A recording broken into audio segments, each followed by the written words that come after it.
been a long time, James Corbett. Thank you for joining me in the trenches. No problem. Thank you for having me back on. It has been a long time, hasn't it? Yes, and it feels like everything has changed and yet nothing has changed. That's a good way of putting it. Yeah.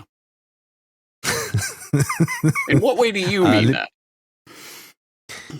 Well, everything seems like a circus and theatre, and it seems as though we could be having this exact same discussion 10 years from now. Yeah, well, okay, maybe not the specifics, but the generalities, yes. And in fact, I would say we could have had the same conversation a couple thousand years ago, because to my mind, there is an incredible continuity in human history that is always occluded from our attention, because I think that the people in power don't want us to understand the simple fact that ruling oligarchies have always existed throughout history. And presumably always will. Well, I hope not. But at any rate, they certainly do in our era. But for some reason, for whatever reason, in our indoctrination systems, we grew up believing that that's crazy conspiracy theory. No, we live in democracies. The people are the government. You know, everything's above board. If there's ever a conspiracy, it gets found out, and it's only a little thing. It doesn't matter. No, ruling oligarchs work behind the scenes to consolidate their power and control over as much of the globe as possible, as they always have throughout human history. And what we're living through right now is no fundamentally different in that respect. Yes, the particularities are different, usually just the technological differences. But other than that, I think it's the same story over and over throughout many, many, many generations. That almost sounds a bit black-pilled. Yes, it does. I will concede, because, as I say, presumably always will, right? And I get that particular turn of phrase from Aldous Huxley, obviously of the Huxley family, well known in certain circles, eugenicist family, with, of course, Aldous's brother Julian Huxley being literally a president, I believe, of the British Eugenics Society for a number of years, and someone who was certainly on the inside of the British upper crust establishment of his day and knew a thing or two about what was going on. And he talked about I can't remember what he said, but something to the effect of the ruling oligarchy that has always existed and presumably always will. And I think he was speaking in that regard as, if not a actual member of the inner clique, at least some sort of, super gopher, or in some position to at least have one foot inside that world and to know what he's talking about. So maybe I have picked up a bit of that black pill from that. Now, ultimately, I wouldn't be here talking to you. I wouldn't be doing this work at all if I thought that there was no hope for anything and that we're doomed to an eternity of suffering or anything along those lines. No, I do what I do because I see a lot of good in the world. I see a lot of beauty in the world. I see things that I have family and friends that I love and want to protect and want to create things in the world. And I want to preserve that. So that is why I do what I do. And if I didn't think there was any chance for that, I guess I would just be off, drinking myself into oblivion or whatever it is people will do to distract themselves. I'm not. I am here doing this because I think that there is something worth fighting for. But I try to be realistic about it. Do I know that we're going to win and forever upset the oligarchy and win forever? Well, I certainly don't know that. But I guess my view is that there will always be these periods of growing, encroaching tyranny, and then the kickback against that, the fight against that. And that battle is always taking place throughout human history, and again, presumably always has. And to me, at the very least, as long as the human spirit exists, we will continue to fight back against tyrants and oligarchs, and there will still be at least that spark of human unquenchable ingenuity, whatever it is that keeps us going. And that's the beauty of it. But unfortunately, that is my real, if I have a black pill, that is it. As I say, as long as humanity is humanity, we will continue to fight against the oligarchs. But for how much longer will we be humanity? Because, as I'm sure you know, we're heading towards that transhuman nightmare that seems less and less like science fiction craziness and more like mundane reality. If we are in a perpetual war, a perma-info war, as you've said, for such a long time and presumably for a very long time, what is the point then in fighting? Why not just resort to ignorance is bliss? That's a good question, and I think it presumes that what I am doing is fighting or fighting against. But as I say, I am not fighting against. I am protecting or carving out space for what I already see in the world. There is beauty in the world. There is good. There is love. There are things to cherish and to love and to create and all of the wonderful things. They do exist already. And I want to preserve and protect that and hopefully expand the space for that. I'm not fighting against so much as I am protecting. And I think that's a different way of thinking about that. I mean, I'm obviously being facetious because you do a lot of solutions-based work, which of course in itself is very, very important. But that for me is a fascinating paradigm, because I don't know if you've noticed how few people actually care about solutions. People love doom scrolling and sensation and sharing the worst of the worst in Telegram and WhatsApp, etc. Yeah, you don't have to tell me that. I mean, you think I don't see? I do not look at the numbers and the stats, and I don't have Google Analytics on my website or anything. I don't try to track this in any way, but from time to time, I do see my various channels and things, and I see the comments on my site, etc. And there's no doubt that my Solutions Watch series gets maybe half, maybe a quarter of the traffic of my usual, like, oh my God, this is a horrible, bad thing that's happening. That will get at least twice as many clicks as hey, here's what you can do about it. And, if I had some solution to that, I think I'd be implementing it myself. But it is part of human nature. We are hardwired to look for threats and to look for things that are, going wrong. And I get why that happens, but it is, to me, maybe I'm just temperamentally built this way, but to me, it's so weird because when I see a threat or a problem, my first thought is, okay, what are we going to do about it? And if the answer is nothing, then what do I care, right? If it doesn't have an answer, then why are you even paying attention to it? But James, come on, let's be real. You don't have to do anything. Q has told us that the white hats are there, and Trump is coming to save us. Yeah. I completely understand why someone would want to believe that so hard that they actually convince themselves that it is true. But as I would hope some of your audience knows, I had a documentary a few years ago on hopium, a brief history of hopium, that goes into that phenomenon and what it's about and why people put their faith in these various political saviors that swoop in.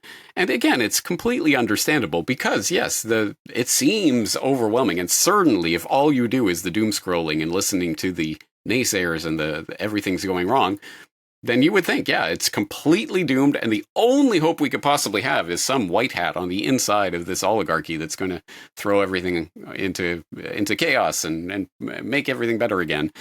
And so here we are, and now Trump says you are a weakling and an idiot for believing the stupid Democrat-made Epstein hoax, don't you know? So congratulations, voters, you get what you want, which is another pathocrat in power. Just a different flavor of pathocrat. Yay. Well, that isn't the solution that I ever promote. So there you go. Trump is a fascinating phenomenon, isn't he? Nope. Completely uninteresting to me, actually. He is a textbook narcissist. And yes. The only thing that I think is interesting about that is that, yes, in a sense, I don't want to say outsider because that's going to make it sound like, oh, he's an outsider. But no, I just think he probably isn't that kind of World Economic Forum, Davos going kind of, globalist elitist. He's just a complete narcissist who truly only cares about himself and what he can do. And to the extent that whatever, he can make America great by making himself great, hey, whatever. But that's horrible because he will absolutely has zero principle. He will trade away absolutely anything whatsoever in order to make the deal, to make himself, to enrich himself in some way. And whether that's just to put laurels on his crown or whatever it is. And we're living through that right now. Hey, make America great again means bombing Iran for Israel. Make America great again means spending hundreds of millions of dollars more aid to Ukraine. Make America great again means Epstein was a stupid Democrat hoax and you're a weakling for believing it. This is what make America great again means, because all it ever meant was make Trump great again. And people are starting, maybe, hopefully, to understand what that means. But why is someone in South Africa talking to someone in Japan about Trump? I mean, who cares? Let's stop obsessing about this guy. No, well, what I was wanting to say simply is that it was very obvious that Biden wasn't pulling the strings, and somehow people think that now Trump is pulling the strings, and he has done a great job at pulling so many people back into the system. Yeah. Now people are welcoming digital ID and vaccines and all these things that they were supposedly opposed to. I will agree with you in that regard. Yeah, and Trump to me is not an interesting person, but the phenomenon that is Trump is interesting at the very least, because as you say, you couldn't have written a better script for pulling all of the people who were starting to see through the illusion and starting to understand, oh, absolutely none of these puppets that are thrown out in front of us, A, are do anything, or B, are on our side, right? Was starting to see through the illusion. But then along comes the savior and put all your faith in this person and he'll change everything. And now we can all believe in the system itself again. And the worst part of this ratchet effect is that when there's a phenomenon like this and it gets someone, a Trump figure gets into power, quote unquote, which means that the oligarchy is using this particular puppet, and starts using all of these powers and making it all about the executive power of the president, right? Then it becomes even more important that you vote even harder next time, because if you don't, you're going to lose it all. And then your political enemy is going to be in power and they're going to have all these powers. How did Biden ever get all these powers to do all this stuff? We better vote harder next time. And the crystal clear moment that's embedded in my mind of what that exact process was right after the 2024 selection cycle took place in the US there. I remember seeing the very first Joe Rogan podcast after that. I think he was talking to Theo Vaughn or something like that. But I remember him just saying, that literally the opening words of the podcast was, so it turns out voting works. and to me, I think that was the takeaway for the oligarchy. Hey guys, look, voting works. You got your wish. Yay. Now we can go bomb Iran and send all the money to Ukraine and cover up Epstein. Wait, is that what we voted for? Whatever. I just want to do a hell of a segue, but you mentioned Japan, and you do so much work in stuff that isn't related to yourself. I just want to quickly share with my UK column audience your background. We never ever find out about who James Corbett is. So who is James, and how did you get to where you are now? Very good question. If people are interested in that, they can go to corbettreport.com in the About section at the top. You just click About, and there is a little write-up about me, but there's also an entire Questions for Corbett I did. Who is James Corbett? Where I go through my story and who I am and where I came from and how I got here. But long story short, I am Canadian, and I born, raised, spent my whole life in Western Canada. Went to the University of Calgary to get my English degree. Spent a year working around in Calgary, and then went to Trinity College Dublin for a year, studied there, got my master's degree in Anglo-Irish literature. Wow. What a feather in my cap, right? What are you going to do with that degree? Well, I guess I'm going to go to Japan and teach English for a year. I don't know. Sure. It sounded like a good idea at the time because I'd never been to Asia before. So I thought it was just a new place that I could go and spend a year doing something, just having fun and maybe earning a bit of money to pay off that student loan for Dublin and all of that. And somehow or other, 1 year turns into 21. Yeah, I'm in my 21st year here. So family, kids, house, all of that. And somewhere along the way, I fell down the rabbit hole, started the Corbett Report. So that's kind of my general background. But if you have any specific questions, let me know. All I can say is people in the West need to visit Asia to break some preconceived ideas. You obviously love it there. Are you I don't know how to ask this. Are you Japanese or are you just a resident? I am just a permanent resident, but yeah. Is there a point at which it would be worth getting citizenship? Maybe, but I haven't gotten that far yet.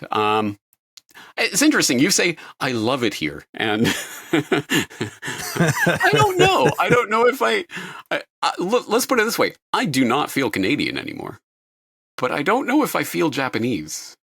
You know, I don't know what I am. I'm some sort of world traveler at this point. There are things to love about Japan, and there are things that are not lovely. But I imagine like absolutely anywhere on Earth. And yes, I'm not going to tell people what to do, do whatever you like. But I think traveling and seeing other parts of the world is just generally healthy. It's good to know about other places and other people. And if nothing else, just to discover that people are essentially people everywhere you go. They're humans, and they act and react and interact broadly similarly in a lot of ways. Of course, there are big cultural differences, but within those cultural differences, you start to see it's the same types of people. It's just they manifest the type of personality they are differently depending on that cultural context. So in Japan, one of the big differences that you note immediately is that there is the saying that's very famous: the nail that sticks up will be hammered down. There's sort of a conformity to society here, which in some ways, of course, is horrific, especially for people who cherish their independence and their independent spirit, like myself, like many other people, I'm sure. But in a way, there's certain advantages that come along with that organization of society, because certainly when I grew up in Canada, everything's more top-down and hierarchical. From obviously school, where there is the teacher and there are the students, and obviously you enter your workplace and there's the boss and there's the workers, and that top-down structure is very firmly ingrained I think in the Western mind generally. In Japan, it feels more like a horizontal structure.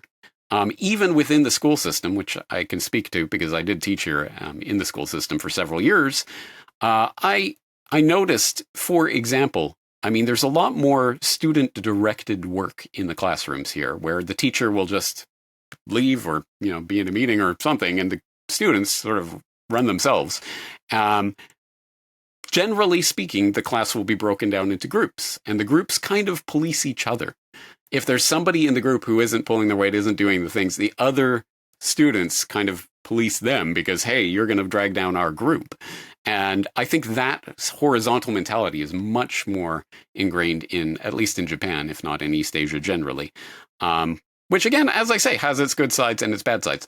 So one interesting aspect of that for me was during the whole scamdemic. There were absolutely no legal mandates of any sort. There was no legal lockdown. There was no laws about masking, let alone mandates for COVID vaccines or anything like that. But there were, most businesses would, for example, the boss would put down a rule, everyone's got to get jabbed. So everyone would get jabbed because what are you going to do? You've got to, your boss said so. Now, so there's incredible sort of pressure from around you, but there's no boots on the ground, men in jackbooted thugs dragging people away into prison. It didn't operate like that. So for someone like me, who I don't work in a Japanese company and I don't have a boss, so I didn't have to jab, I didn't have to mask, I didn't have to do any of that nonsense because there was no law. No one's making me do anything. So there's that aspect to it, which obviously for the people who are in that system is terribly bad, but for people who are not in that system, hey, it works out for me. James, knowing what you know now with the COVID event, would you go back to 2019, or do you think we're in a better place now? I guess define better. I guess it depends on what day of the week you're asking me, because sometimes I feel like an accelerationist, as in, it's better even if we have to go through hell, if more people are aware, oh, hey, this is wrong. We're heading in the wrong direction. There is something totally I don't trust. Because in 2019, think of it. In 2019, you were a crazy conspiracy theorist for even mentioning medical martial law. I mean, that would never happen. What are you talking about? I had a podcast in 2009 on medical martial law. And I was a kooky, crazy conspiracy theorist who would talk about such things. Lockdowns and enforced mandated vaccines and things. What are you talking about? Or Epstein. I was talking about that in 2015. Well, you crazy weirdo political pedophile rings, that doesn't exist. Well, I guess we're back to that point now with Trump. But anyway, but I think broadly speaking, there are way more people who are at least aware of these issues right now, and certainly less blindly trusting of authority figures.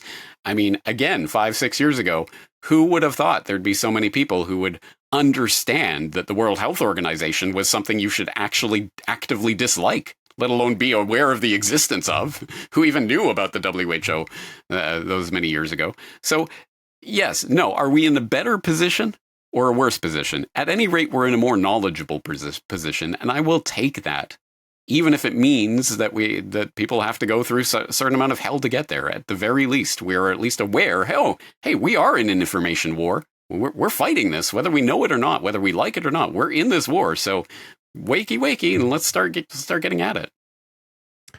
More knowledgeable.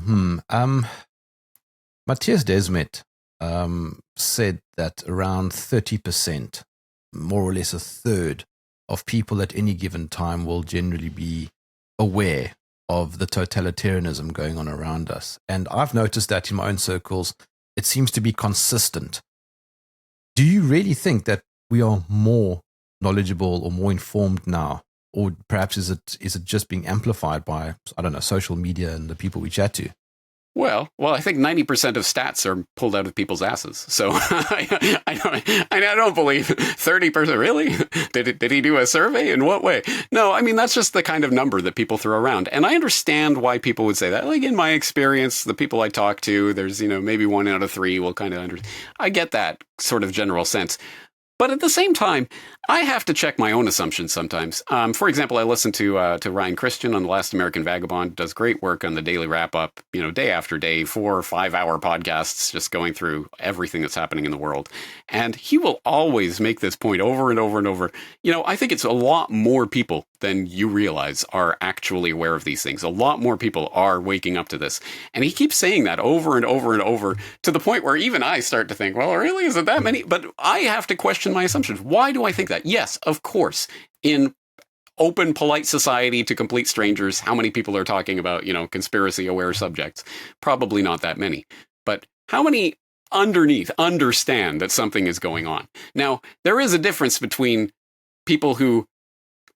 What's the way to put this? Because there are people who know and see and actively understand what is happening and proceed based on that assumption. And then there are people who know and perceive and understand that something is happening and completely and totally put that away and act like it isn't happening. And I think there's probably a lot of people in that category right now, because it's almost, I would say it's almost impossible to completely not see anything that's happening right now. If, for example, the average well-meaning, let's put this in the U.S. Western political terms, if some average person on the left could not understand that, hey, in the course of 2.5 decades, you've gone from anti-war, hating the intelligence agencies and the spook world and all of that, and distrusting the big corporations, and being concerned about health and environment and stuff, to now, like, singing songs about Pfizer and how much you love them, and cheering for the CIA and FBI operatives who were trying to take down the president, and all of this stuff. Just Ukraine war, yay. If you can't see the exact inversion of all of these things that's taken place just in the past couple of decades, then that's proof positive that Orwell was just a mundane documentarian. It's just doublethink and things like this is not even some weird sci-fi concept. It's just mundane reality. I don't know if I believe that. At any rate, some people I'm sure are able to just do the doublethink and never think about it. But I really do believe Ryan Christian is probably right. There's probably a lot more people than we suspect who at some level know there is something deeply wrong with this. What they do with that is, of course, a different question. But that's why I'm trying to do things like Solutions Watch and talk about what we can do about some of these problems.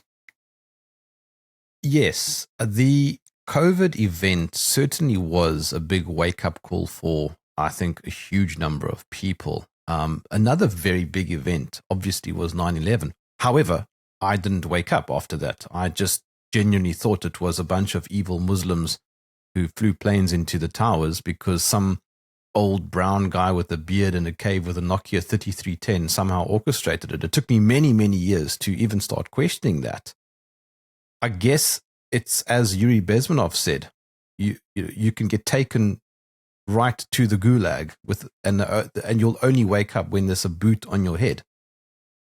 It is that way. Well, look, I certainly agree that I think not everyone, but I think most people probably need some way in which this personally affects them, personally intrudes into their life before they really start to question it. So, I don't know, just as an example, Jimmy Dore, for example, talks about his experience now with suffering his own ill effects from the COVID vaccines and talking about what happened to himself and now realizing, oh, that was stupid and now is starting to question a lot of things.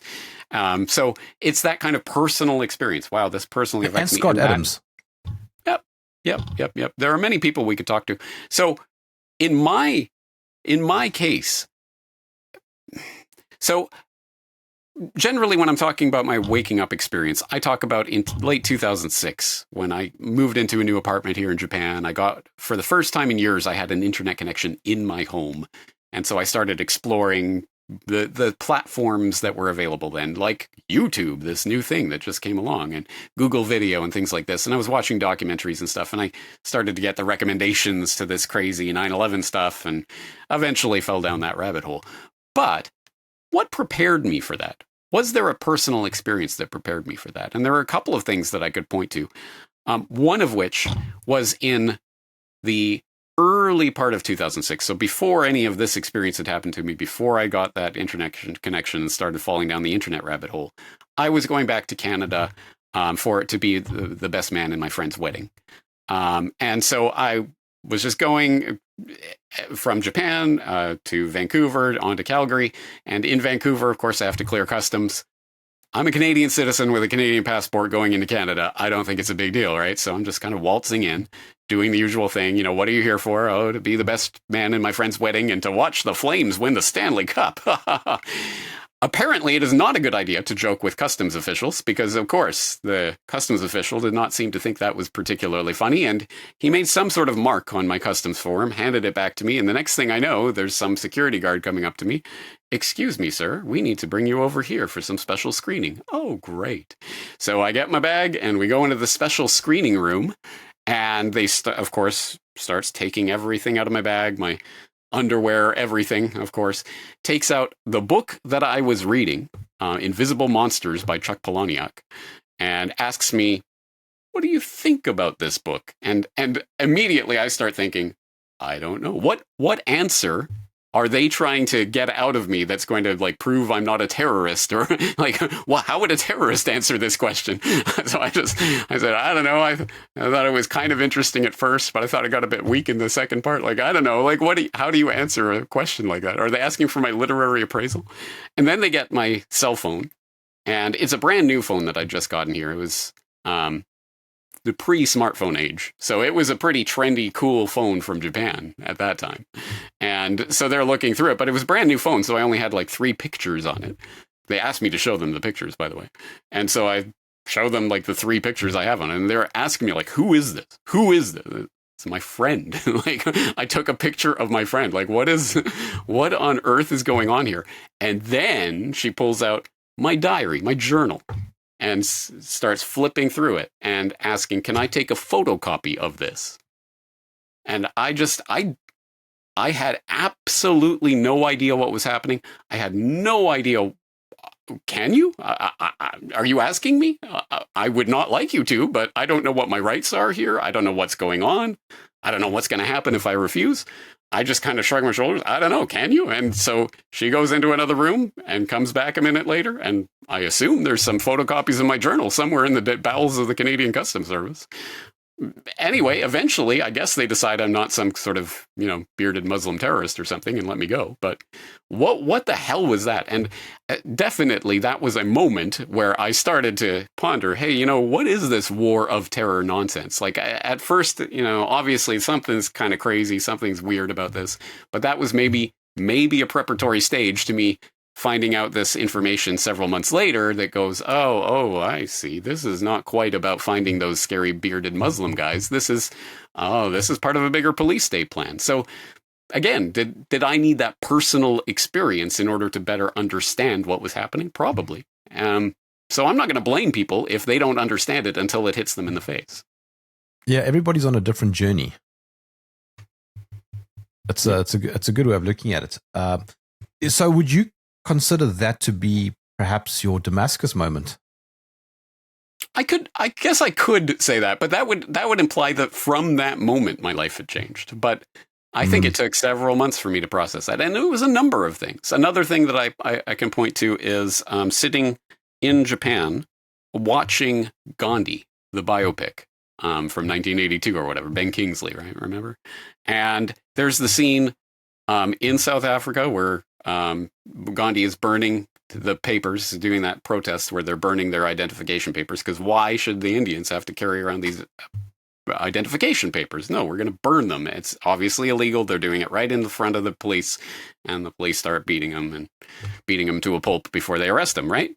And I'm sitting here watching this unfold and thinking, so as a foreign resident here in Japan, I am obligated by law to carry around my foreign resident card at all times to be presentable to any police officer who ever asks me for it. And it had never occurred to me till that moment that, hey, maybe this is something I shouldn't be comfortable with. Like, here's people, not even a century before, who are literally willing to be beaten to a bloody pulp and thrown in prison, burning their cards in these protests. And here I am with a card in my pocket, not even thinking about why that. And that certainly got me thinking of, hey, how have we as a human species been conditioned over the course of a few generations, domesticated into being perfectly fine with things that would have absolutely galled our forefathers? Maybe there's something going on here. Maybe I should think about this. So there's a lot of moments like that I could point to that could be potential Damascus moments. I do think that incident that you spoke about, I mean, that's part of the South African legacy of apartheid with carrying around an ID. I do think, and this is just my own speculation as somebody who lives here, it played a very big role, I think, in why South Africans at large completely rejected the vaccine and the vaccine passport idea, because historically, walking around with a passport was something that was imposed by the state. Yeah. And so I think in a weird kind of paradox, it it came back to bite the state in its ass. And yet in Germany, for example, the story of, and for whatever reason I'm blanking on his name, but of the writer who wrote that book about the new Reich, or whatever he called it. It was the picture of the mask with the faint outline of a swastika. Yes, yeah. He's got a great Substack. I can't remember his name at the moment, but anyway, he was on my show. What's his name? Yes, and he's been fighting with the German authorities ever since. Exactly. Yes, and of course, they were. He's been fighting. I think, did he lose that case? At any rate, they of course prosecuted him for it, for daring to compare what happened in Nazi Germany to this carrying your COVID papers. How dare you make that comparison? Well, so I don't know. It's great to hear that in South Africa, people realized and learned from history, but in some places, you're not allowed to learn from history. You mentioned earlier about the hierarchy and the order that you've discovered in Japan, and how it has its pros and its cons. And as somebody who lives on the African continent, it's something I can't relate to. We don't understand that kind of thing. It's chaos in so many ways here. But within that chaos, there comes a sense of freedom. And I've often wondered whether or not that is a more desirable future, as a way to buffer, to become more anti-fragile with the sort of technocratic Agenda 2030 type structures that are looming. Oh, yeah. Yeah. I have thought about this quite a bit. So,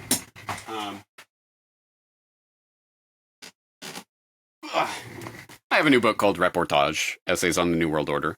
One of the essays in here is an essay specifically about spontaneous order, because I think it is incredibly important for us to understand that the type of order that people think of when they hear the word order is almost invariably that type of top-down hierarchical order. There is a boss or a leader or someone, some central planner who is giving orders to underlings, and they give orders to their underlings, etc. There's some sort of top-down way, and that is the only way that we can rend order from this chaos of the world, chaos of existence.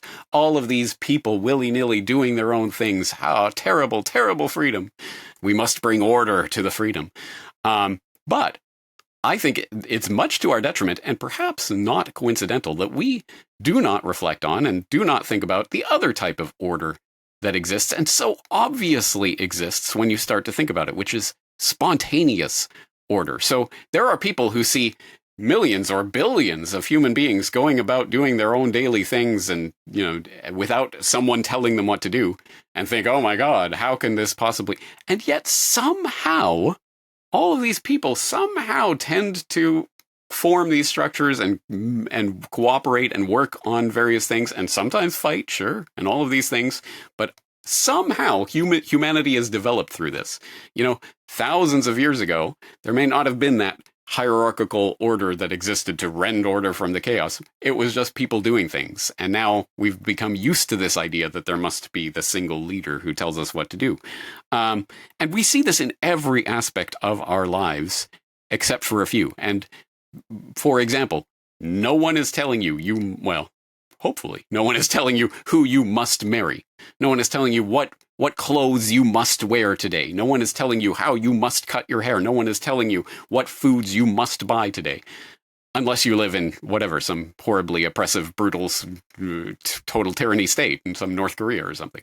But for people who are not being told all these things, how can we let all these people just make all these important choices about their life for themselves? Can't they think of the overall plan for the order of the state? And when you really drill down on the assumptions about order and how order comes about, you start to realize that not only is central planning and a central view of one particular ruler who's going to tell everyone how to live their lives, not only is it stupid, it's actually truly impossible. And for people to get their head around that, I'll suggest two sources, one of which is probably my favorite essay of all time, and my listeners would be sick to death of hearing about it, but I love it. It's called I, Pencil. It was by Leonard Reed, and it was about how an absolutely mundane, everyday object like a pencil is actually a miracle. And how on earth can this pencil be created? It's mind-boggling when you start to think of all the constituent materials that went into this pencil and how they were collected from disparate parts of the world and how they were all shipped to some location and processed in various ways, kiln-dried and waxed and vulcanized and all of these things, and then brought to a factory where they're assembled into this pencil. It is absolutely miraculous. And there isn't a single person on the entire planet who could detail every single part of every single person who was involved in collecting and assembling all this material, and all the people who were helping all of those people who were making their clothes and making their meals and growing their food and all of this. It's almost like there's this incredibly vast worldwide span of human connection, which makes all of these totally boring everyday objects into reality. Wow. How does this exist? It's because of all of this chain of connection. And you know what? Not only is there no one telling every single person in the world how to live their lives so that we can make pencils, it would be impossible. There's no one who can direct all of that human effort into that one object. And once we really wrap our head around that, I think we'll truly have a different understanding of that. I said I'd give you two sources. One is that I, Pencil essay. The other is a podcast I did a little while ago on an announcement from the Ministry of Toothbrushes. And if that sounds humorous, I hope it is, because it's stupid and ridiculous and actually based on something that really happened in the Soviet Union where the technocrats were truly trying to order every aspect of people's lives down to what color toothbrushes and how many shall we produce this year? What will satisfy the plebs? It's ridiculous on its face and worthy of being laughed at. But for some reason, we're never taught about spontaneous order. We're only taught about top-down hierarchical order. I think that's a very, very good point. Spontaneous order, you're right. I almost never hear anybody talking about that. Why? Why? And you know what the funniest part is? When you bring it to people's attention, some people get very defensive about it. Oh, yeah, but you need to have order at times, and you need the person who's going to tell people what to do. There are people who really viscerally react strongly against the idea that human freedom and people making their own choices can actually lead to anything good. And I don't know. I don't want to start psychologizing people, but I think, what happened to you in your childhood that you turned into this type of person? I think something must have, there must be some trauma that you're working through right now. CJ Hopkins. Ping pong. Yeah, you got it. Absolutely. CJ Hopkins. Now, can you remember the name of the book? No. Anyway, people can look it up. I'm so sorry, CJ, if you happen to be listening to this. James, the COVID event was so interesting in so many ways. I am very grateful for it because I realized how many people I probably don't actually want to be associated with anymore friends, and how many new friends I've gained as a result. It was a very sore filtering experience for, I think, a lot of people, though. A what experience? Filtering. It filtered. Filtering it filtered a lot of things and people and stuff. Yeah. I have made this observation too. That at any rate, it is sort of a big sorting event, and you got to see who was on your side and who was not. And that doesn't even mean necessarily people who agree with you and everything that you believed about what happened and what didn't happen and everything, but just people who would allow you to live your life the way you saw fit. Like, okay, I don't agree with you, but whatever. If you're not going to wear the mask, if you're not going to take the jab, that's your decision. I could live with that. In the same way, for example, I was making the point at the time, it's not like I think there should be government mandates that no one should be allowed to wear a mask or no one should be allowed to take this vaccine. No, because the very power for a government to dictate that no one should do this thing is the very power that a government can use to dictate that everyone should do this thing. So, it's no, I don't want them involved in this decision at all.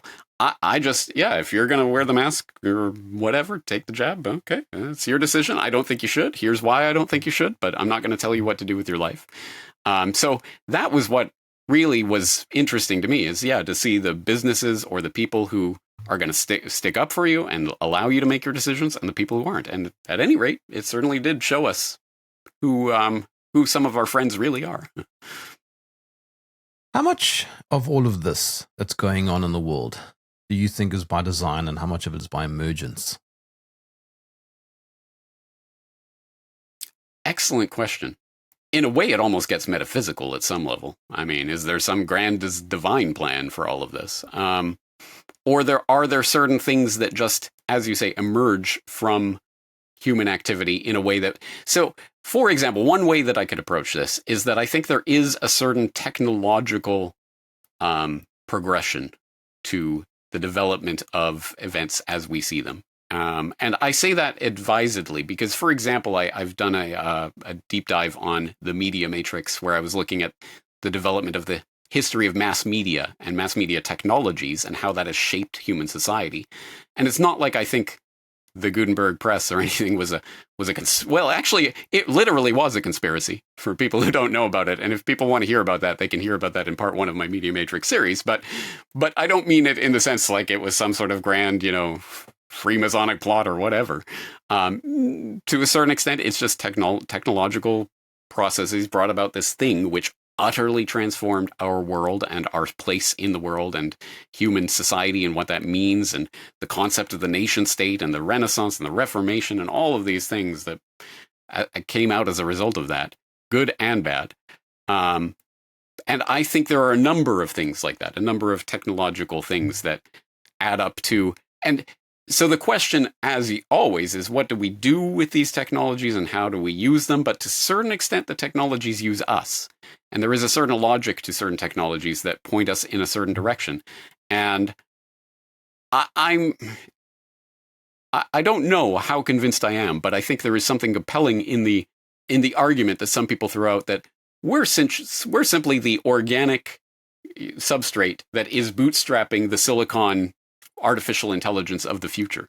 And that's what's going to go out and propagate the universe. And we're just going to, whatever, go extinct or not, or who knows, who cares? We're just bootstrapping the next form of intelligence. And to a certain extent, I don't think that's what we're doing, but that is the way that humanity is acting. We are developing these technologies and putting ourselves more and more and more and more into these technologies. At this point, putting the technologies, wearables and stuff, but eventually we know it's going, the brain chips and what have you. And to what extent is that going to, anyway, so the original question, is this all part of some conspiracy or is it an emergent developing thing? I think there's an admixture of that because there is clearly an oligarchical group, as I say, that clearly is trying to steer events. But I do not think that there is a script that every single event is scripted out. And here is how you are going to react to this. And here is how you are going to react to this. And you're going to do this. Yes, sir. I don't think that's how it operates. But for example, how can that operate? Let's put it this way. Yeah. Okay. Here's a stupid example, but one that, will be interesting to some. I'm a Beatles fan. Whatever. I think they made good music. I am too.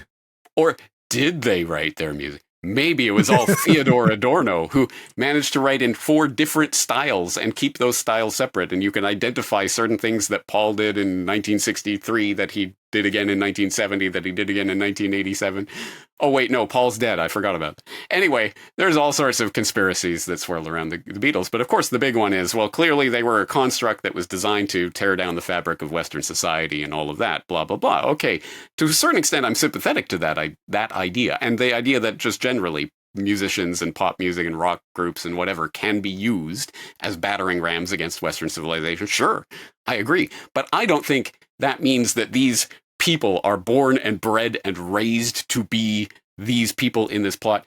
No, you take someone who's young and vivacious and clearly has some energy and has some talent and you recruit them one way or another. You get them into your circle. You get them, you direct them. You encourage certain cultural trends. You discourage other cultural trends. You give the sort of the golden star to the people who do the things that you want and make all the gang signs that you want them to make and all of that. And they just start to adopt it. They know, oh, okay, if I do this, I'll make it in the industry. And by that, you can shape the direction of, say, popular music or culture entertainment in general. It doesn't. So is there a script that everyone is being given and you must do this and you must do this and you must do this? I don't think so. I think people are sort of steered and directed in certain directions. In the same way, does that mean that every single event that ever happens, every terrorist event or whatever is a false flag that's been planned out and direct? No, not necessarily. But certainly, any event can be used as, hey, this is a good opportunity for us to present the problem, the crisis, to exacerbate the problem so that people cry out for a solution, and we just happen to have a solution. And it's, at the end of the day, it's ultimately about the narrative or the narrative construct, the ideology of the people who are in positions of power. If they are only thinking towards what will increase and centralize power more in their own hands or increase their wealth or whatever their goal may be, then that's everything they offer is going to look like that. No matter what happens, if it's a wonderful, beautiful, sunny, happy day and everyone's happy, then hey guys, why don't we make it even better? We'll live in these 15-minute cities. If it's a terrible, oh my God, it's a it's a stormy day. Oh, the weather gods are angry. You better live in these 15-minute cities so that we can appease the weather gods. If there's an explosion and a terrorist event and whatever, oh my God, it's so scary out there. We better live in these 15-minute cities so we can organize society and make sure that these terrorist events don't happen. Again, whatever happens, you can find a way to push your agenda. And I think that's generally speaking how the conspiracy tends to work. So yes, there's an admixture. There is conspiracy. There is emergent properties that come from just random events as well as technological progression. I know it's a lot to put in there, but I think it's a complicated question. You probably always get this question, but I'm going to ask it anyway because it will no doubt come up after this conversation. But who is the oligarchy? Obviously that's the question. Let me give you multiple choice. Choice. Right. Is it the Committee of 300? Is it the black nobility? Is it the Jews? Is it the Jesuits? Or is it a mixture of people that keeps changing throughout time? Can I go with all of the above? Again, yes. So people want to narrow it down to the one identifiable. It's this one clique. It's this one group. And the reason, of course, they want to do this because of all the Hollywood conditioning and programming they've had all their lives. Here is the big epic battle scene in the movie. Here's the good guys. There's the bad guys. There's the big battle. It's a lot of horrible bloodshed and violence. It's terrible and tragic. But at the end of the day, the good guy cuts off the head of the king and wins the battle. Yay. Now we're fine, right? You can find that one identifiable clique and get rid of it and all problems solved. To me, it's just another side of the same coin as the one white hat will swoop in and save us all. We just have to kill that one group or get rid of that one group and everything will... No. So to me, the question itself is wrong. It isn't who is at the top of the oligarchy. It is what is at the top of the oligarchy. And the what is an ideology. It is the concept. It is the idea of centralized top-down power. When I say, here's the thing that really gets to me is that I say it's globalist. I use that term globalist. And people, some people think, oh, that's a code word. Well, what you really mean is you mean the Jews, or what you really mean is you mean the lizard people, or you mean the Vatican, or whatever it is, whatever their particular... No, I mean the globalists. I mean people whose ideology is that we need a global centralized power structure. And they come from very different walks of life. And there are many different people in that globalist elite cliques that are there for their own separate reasons. And some of them surely are religiously motivated, ethnically motivated, monetarily motivated. There are all sorts of reasons for people to do that, but they're all working towards a similar goal. And I mean that not in the sense that the end result of all of these different people is necessarily aiming at the same thing, but they're all aiming at increasing power for themselves and their oligarchical pals. And that is the game. And so I am exactly opposed to that. I am on the other side of that. I think we should decentralize power as much as possible. I do not want to centralize power. I do not want power for myself or anyone else to wield over me.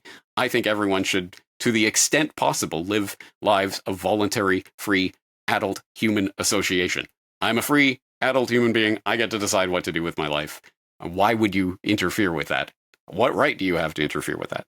So that's my ideal. And the way again, the idea is if you can find the one person at the top of the oligarchy or the one group, then you fight them and you defeat them and good, game over, we win. But no, I think even if there was a single person or a single group at the top of the oligarchy, you get rid of them, there's a million people who would clamor to jump into that vacated seat of power because they want the power. The power, the ideology of the power is the problem. So the way to defeat that is not violent revolution, fighting, bloodshed. It is not that. The real thing that we can do is to withdraw ourselves from their systems of control, to withdraw our participation, because it is our labor, it is our time, our blood, our sweat, our resources, our energy that powers this beast system. And until we realize that, until we start directing this time and energy and resources and attention in areas that we want to build up the things that we want, we have the power. And until we truly believe that, we're going to look for the white hat, or we're going to look for the people at the top of the oligarchy so we can kill them and save the day. I just don't think that's the way forward. So I'm doing everything I can to try to tell people, no, we have to start directing our attention at what we want, not at what we don't want, at what we actually want. So it's back to that question, that problem that you were bringing up earlier. Everyone loves to look at the doom scroll and look at the fear porn. Not many people are as interested in solutions. So I'm trying to change that. I agree with what you're saying. The decentralization aspect, particularly. So, for example, during the COVID event, my wife and I obviously didn't get jabbed. We didn't get a single PCR test. And in fact, we didn't even want to legitimize the system by getting a fake vaccine passport. Yeah. Like nothing at all. We just simply did not acknowledge any of it. And if it meant that we couldn't travel internationally, well, then so be it.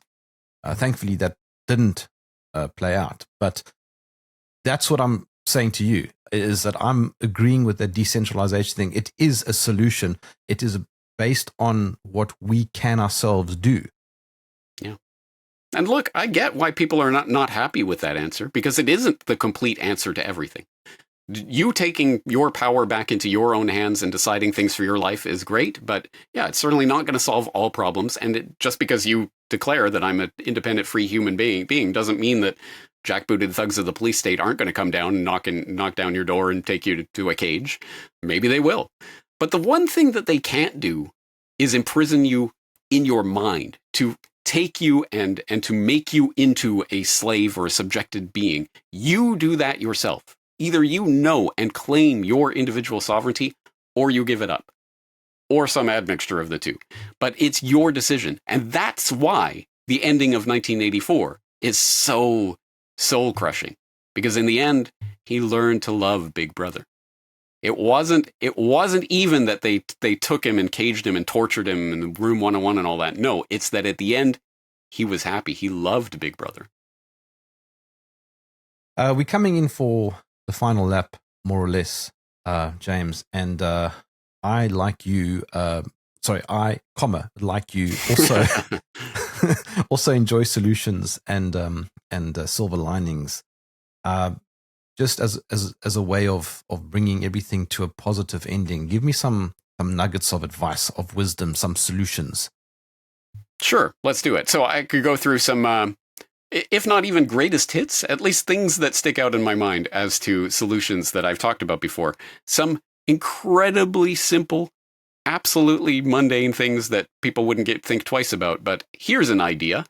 When some soulless big tech corporation is asking you for personal data that they don't need, don't give them your real data. It sounds so absolutely basically stupid, but I can't even remember what it was. I was signing up for some service the other day, and they were asking my birth date, to determine I'm over age 18. So, of course, I'm going to say I was born in 1906. What do you say? Like, of course. Yeah, whatever. Who cares? You don't have any need to know this data, so don't give it to them. Again, that's such a stupidly simple thing, but it's actually important, and perhaps increasingly important as they are snarfing up all possible data in the universe. Let's feed as much junk data into their AI monstrosity garbage as we can. But that's, again, it can be stupidly simple things like that, or it can be incredibly complex things. Of course, I have talked about the concept of building community, which can be an incredibly daunting and incredibly difficult process. But there are different steps that you can take towards doing that. And one step would be, for example, to start something small. For example, I've talked about freedom cells before. It's a concept of finding a group of 8 people in some sort of physical proximity to you that you could form a group with, that you could then start to teach each other, for example, or help each other on various basic things. Like, hey, someone needs help, raising their barn, or the 21st century equivalent of that. We're all going to chip in and help them on that. And it starts from there, and you start then to connect to other groups who are doing the same thing, and hopefully building community that way. I've talked about the monetary problem, because of course, yeah, it's great to talk about how you're going to, change the world and take power back into your own hand. But if you're using the dollars or yen or pesos or whatever that the government the central banks are giving to you, then in some way or another, you're still a slave to their system. So how else can you do it? Well, there's lots of different ways. There isn't one or two different ways. There's many different ways. So I had a whole podcast about survival currency on all the different ideas of from precious metals to cryptos to lets and exchange systems, etc. Yeah, there's lots of things that people are doing out there on the monetary side of it. Or, hey, how about, okay, yes, these dollars or pesos or yen or whatever they are changed to the system, but at least they're not CBDCs. So while you can, you better start using cash as much as you possibly can with people who will accept it. And hey, the last several years have been a filtering event in a number of ways, one of which is now you know which businesses might potentially be on your side on this that aren't going to go into the cashless society nightmare and ask you to, scan and make sure that you're up to date with your 18th booster or whatever in order to buy goods and services from them.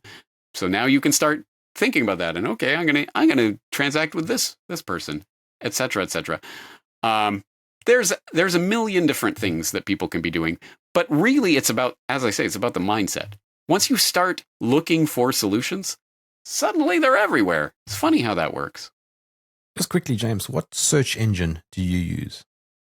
I use every search engine. I do not subscribe to any one search engine at this point.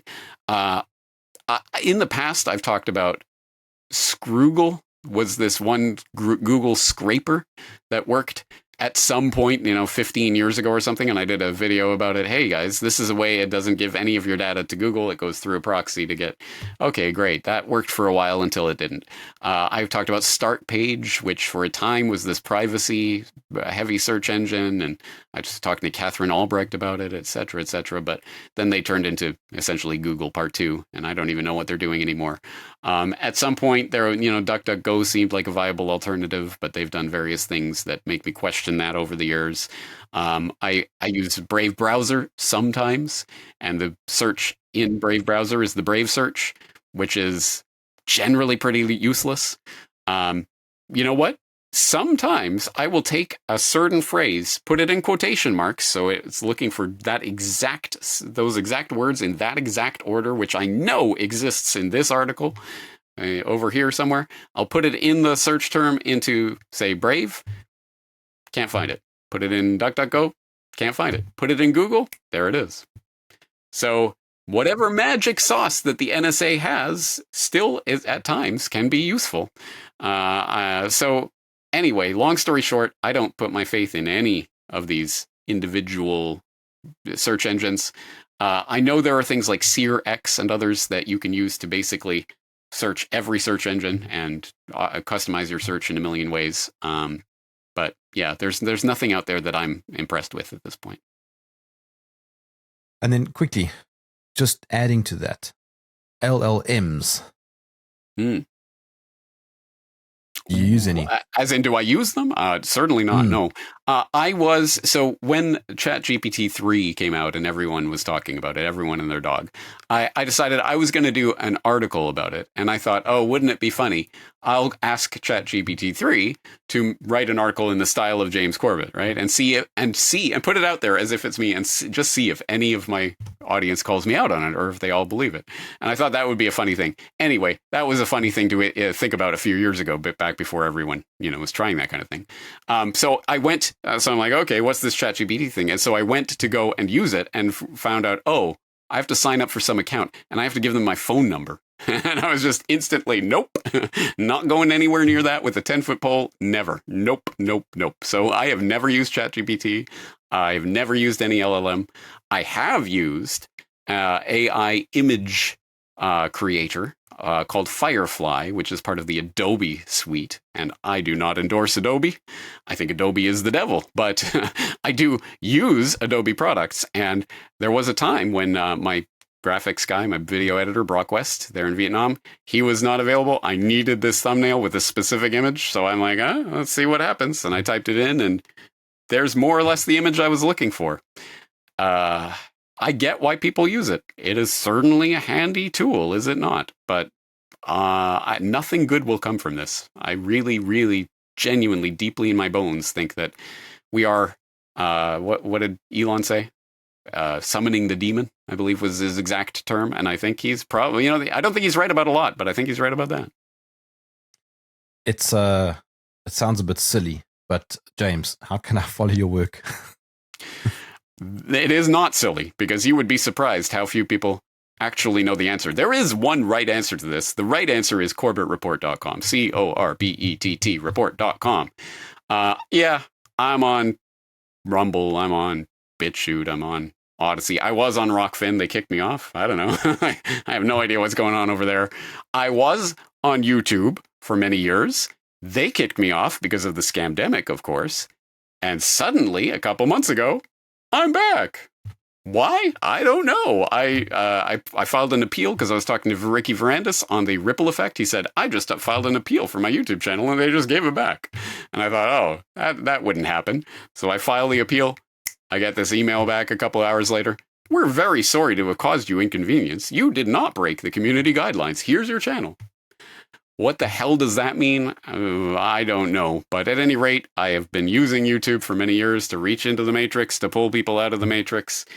At what point does that become a losing proposition? I don't know, but there I am again. But anyway, that's just a case in point, because when I got back on YouTube, so many people, wow, you're back. Oh, wow, Corbett, I never thought I'd see you again. I didn't know. I thought you'd retired. I thought you were dead. Nope, I've been doing my same work absolutely in the same way all this time. It's just you didn't see me because you were trying to follow me on a platform that is going to censor. So go to corbettreport.com. At some point, they will start coming after the domain name servers and start, stopping you from getting to my servers. But until that happens, I think that's the best place to go. James Corbett, the OG, thank you for joining me in the trenches. Thank you for being here, and thank you for doing what you do.